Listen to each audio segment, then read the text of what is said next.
जय जिनेंद्र मित्रों, श्री गणेश आय नमः। मैं आपका दोस्त सन्नी जैन और आप सभी का हमारे चैनल पर हार्दिक स्वागत है। वीडियो शुरू करने से पहले आप सभी से अनुरोध है, कृपया वीडियो को लाइक अवश्य कीजिए और चैनल को सब्सक्राइब अवश्य कीजिए ताकि नई नई वीडियो बनाने का प्रोत्साहन मिलता रहे। आज का विषय शुरू करते हैं। आज का विषय है मूंगा रत्न हमें कब धारण करना चाहिए, कब धारण नहीं करना चाहिए। मूंगा रत्न पहनने के क्या फ़ायदे होते हैं, क्या नुकसान होते हैं। मूंगा रत्न हमें कौन सा धारण करना चाहिए, क्या त्रिकोना मूंगा हमें धारण करना चाहिए या फिर प्लेन मूंगा ही हमें धारण करना चाहिए। इन सभी सवालों के जवाब हम इस वीडियो के माध्यम से आपको देने का प्रयास करेंगे। कृपया वीडियो के अंत तक जरूर बने रहिए। दोस्तों, मूंगा रत्न मंगल ग्रह को रिप्रेजेंट करता है। मंगल हमारे साहस का कारक है, मंगल हमारी हिम्मत का कारक है, हमारे पराक्रम का कारक है। मंगल भूमि का कारक है, मंगल हमारे खून को रिप्रेजेंट करता है, मंगल हमारे भाइयों, दोस्तों, मित्रों, यारों को रिप्रेजेंट करता है। मूंगा रत्न पहनने से पहले हमें मंगल ग्रह की स्थिति का विशेष रूप से ध्यान देना आवश्यक है। अगर हमारी जन्म कुंडली में मंगल ग्रह कमज़ोर है, अस्त है या किसी प्रकार से बुरे प्रभाव में है तो हमें पहले मंगल की स्थिति जाननी होगी, तब हमें मूंगा रत्न धारण करना चाहिए। दोस्तों, मूंगा रत्न हम लक्षणों के आधार पर देखकर भी धारण कर सकते हैं। सबसे पहले आपको ये पता होना चाहिए कि हमारी जन्म कुंडली में जो मंगल है वो अच्छे भावों का लॉर्ड है या नहीं है।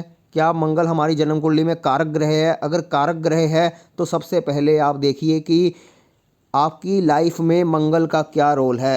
अगर आपको बहुत ज़्यादा गुस्सा आता है, आपके झगड़े बहुत ज़्यादा होते हैं, आपकी दोस्तों के साथ नहीं बनती, तब आपको मूंगा रत्न धारण नहीं करना चाहिए। अगर आपकी प्रॉपर्टी का विवाद चल रहा है तब आपको मूंगा रत्न बिल्कुल धारण नहीं करना चाहिए। अगर आपको हाई बीपी की प्रॉब्लम है तब आपको मूंगा रत्न धारण नहीं करना चाहिए। अगर आप तो बार बार गुस्सा आता है और आपको चीज़ें पटकने की आदत है तो आपको मूंगा रत्न धारण नहीं करना चाहिए। आप बहुत जल्दी उतावले हो जाते हैं तब आपको मूंगा रत्न धारण नहीं करना चाहिए।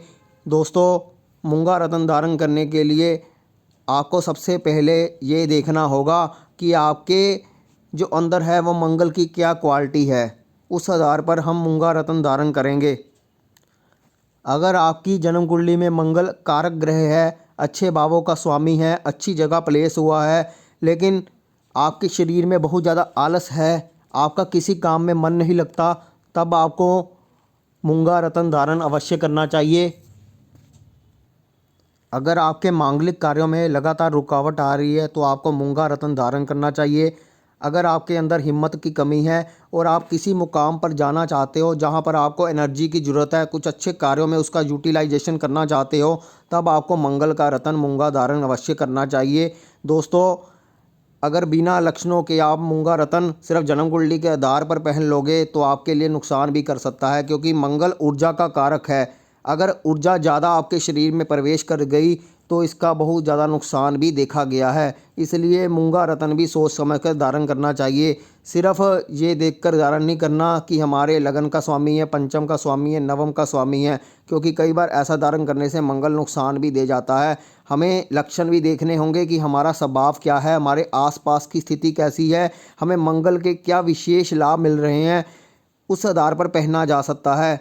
मान लीजिए अगर आपका मकान लेने का प्रोग्राम है, भूमि खरीदने का प्रोग्राम है, उसमें रुकावटें आ रही हैं, तब मूंगा रत्न धारण किया जा सकता है ताकि उस एनर्जी को पूरा किया जा सके।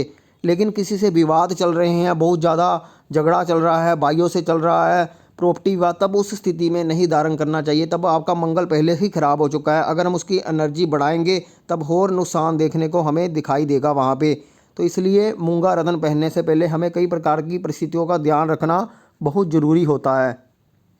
दोस्तों, अब बात करते हैं मूंगा रत्न हमें कब धारण करना चाहिए और कौन सा मूंगा हमें लेना चाहिए। दोस्तों, कई लोग त्रिकोना मूंगा पहन लेते हैं, लेकिन दोस्तों कभी भी भूलकर त्रिकोना मूंगा धारण नहीं करना चाहिए, क्योंकि त्रिकोना मूंगा मंगल का खराब रूप होता है। ये मंगल की खराब एनर्जी होती है, क्योंकि ज़्यादातर लोग त्रिकोण का स्वामी देखकर त्रिकोना मूंगा धारण कर लेते हैं, जो उनके जीवन में कष्ट का कारण बन जाता है। इसलिए त्रिकोना मूंगा तो कभी भी धारण नहीं करना चाहिए। दूसरी बात है कि हमेशा जो मूंगा है वो चौकोर मूंगा लेना चाहिए, चौरस मूंगा लेना चाहिए। आजकल वैसे ज़्यादातर लोग कैप्सूल टाइप का जो मूंगा आता है उसको ले लेते हैं, वो भी ठीक रहता है, परंतु उसका ज़्यादा रिजल्ट नहीं देखा गया। बिल्कुल स्क्वायर पीस, अगर चौकोर पीस लोगे तो वो मंगल शुभ की निशानी होती है, तो वो मंगल शुभ होता है। और आपकी जन्म कुंडली में भी अगर मंगल अच्छी स्थिति में है तो उस मंगल का आपको शुभ परिणाम देखने को मिलेगा। गोल मूंगा भी नुकसान करता है, तो गोल मूंगा नहीं पहनना, त्रिकोना मूंगा नहीं पहनना, कैप्सूल वाला पहना जा सकता है, परंतु मैं उसके ज़्यादा हक में नहीं हूँ। मेरे हिसाब से चौरस मूंगा सबसे बढ़िया रहता है और बढ़िया परिणाम देता है, इसलिए चौकोर मूंगा आपको धारण करना चाहिए। उसके बहुत ज़्यादा बेनिफिट देखे गए हैं।